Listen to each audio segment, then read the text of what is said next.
My name's Simeon Quarrie and I'm here at Visual Impact, and I'm taking a look at the C300 Mark II to take you through some of my favourite features on this particular camera. Naturally, this beast, and I'm calling it the beast, is a little bit of a 4K monster, even though the size and package is not really that big. It's just slightly larger than this C300 Classic. I'm calling it the Classic. But this baby does 4K and it does it internally. When you move these two flaps and open them up, you'll see that we have two CFast card slots, which means that with the CFast 2, we can record 4K to each card at the same time. And then we've also got an SD card slot, which will shoot proxy or 1080p. Fantastic for coming away from a shoot with 4K and 1080p, and even 1080p with a LUT on there as well. So really useful feature there.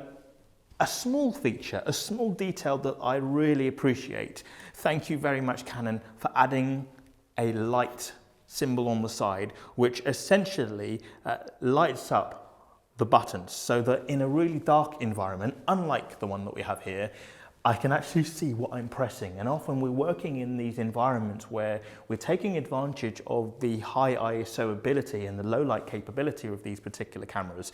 But then when you're in those environments with little light, you can't work out what button you're freaking pressing.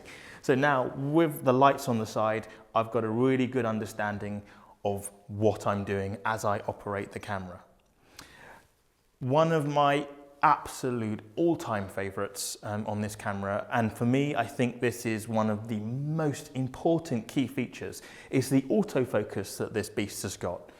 Now, this is a dual pixel AF focus, but the key thing for me is that this autofocus doesn't just sit and reside with a center weighted box for autofocus, but it provides you the ability to use the nipple on the hand grip here to move that box around so that you can decide where you want the focus in your composition, and you can move it throughout the shot. In fact, if you get a Wi-Fi dongle, you can even use a tablet to physically click on the screen so that you can change that focus live and direct.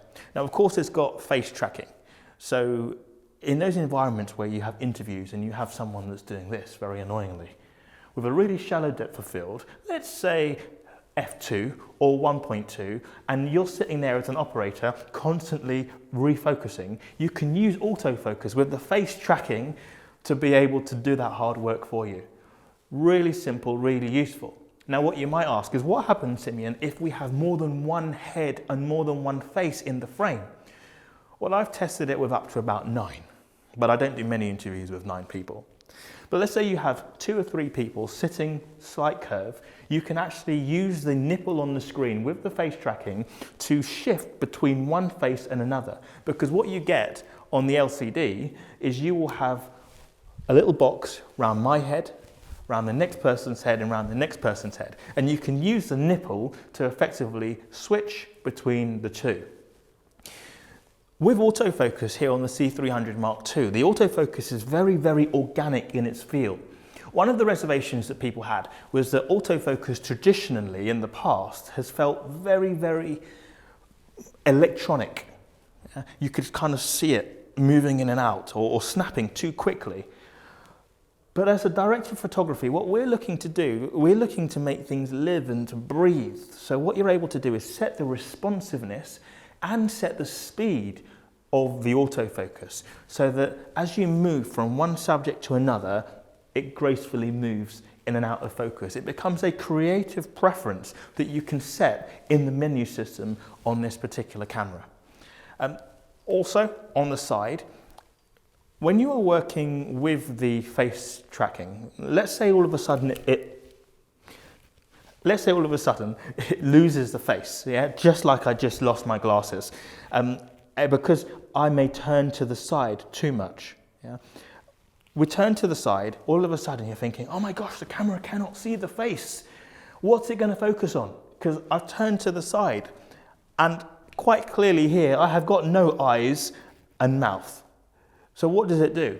Well, you're able to set face tracking as a priority, but if it loses the face, it will automatically shoot straight to the square focus box that you can position and manipulate using the nipple on the camera.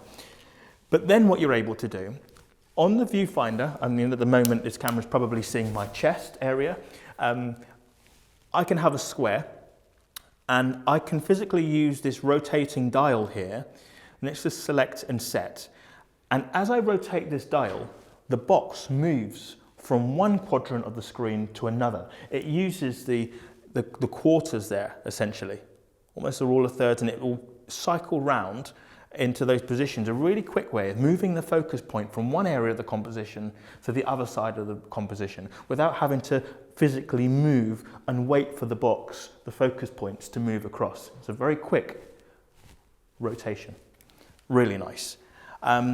You're probably seeing at the moment that we've got a super large battery in there. So this battery, the BPA60, is a high capacity battery. The way Visual Impact have got this organised at the moment, you can see that you've got this back flap here showing.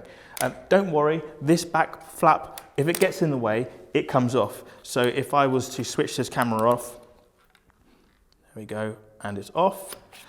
In here, there's a little latch, and if I was to release this latch, it comes off. Put that in your bag. It saves you worrying about it breaking off. It's just a protective cover. So if you then load in a small battery again, well, you can just slot that back in and you're good to go.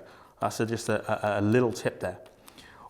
One other point which I really appreciate is the fact that this camera works out of the box.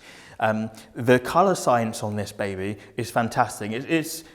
It's what we've come to know and love about Canon cameras. Is we love Canon really a lot for the look, certainly myself, is I love it for the look that it creates and its understanding of skin tones and the way it renders skin tones. Now, even when you're working in C-Log, C-Log 2, and you know that you're going to bring that footage onto the computer so that you can then grade it and you can maximize the latitude of the 15 stops of dynamic range in C-Log 2, when you start to move your exposures for the shadows, for the highlights and the midtones, all of that beautiful saturation comes back and the color looks great. So you don't have to spend ages trying to fiddle around with the colors to get the color space into an area that looks natural. This does that in a great and fantastic way. Customize these buttons as well. Yeah, you're seeing all these buttons on the side. 1, 2, 3, 4. I forget how many blooming buttons this thing has got. They're great because you can memorize the buttons that you need to use for your own style of recording. Now, you're not going to necessarily use all of them all the time. But what you can do is you can decide that, for example, for me, I don't use zebras. I use the waveform monitor. So I would reprogram the zebras button to something else that I would want to be able to get access to more frequently. It might be that I want to change and turn off the face tracking, for example, and I want to be able to change from face tracking to the normal focusing box at a click of a button. I would simply change this in the menus, in the assignable buttons menu, to something that was more meaningful. And in that way, this camera, though it works out of the box in a fantastic way, it becomes more of my baby and is personalized to my way of working. So that's a very quick walk around. Not all of the features of the C300 Mark II, because I'll be here forever if I went through all of it. But they're just some things that jump to my mind immediately as being things that I know and love. I can kind of hear the autofocus trying to focus onto my face at the moment, but I'm a bit too close for you. So I'm going to move away. See you later.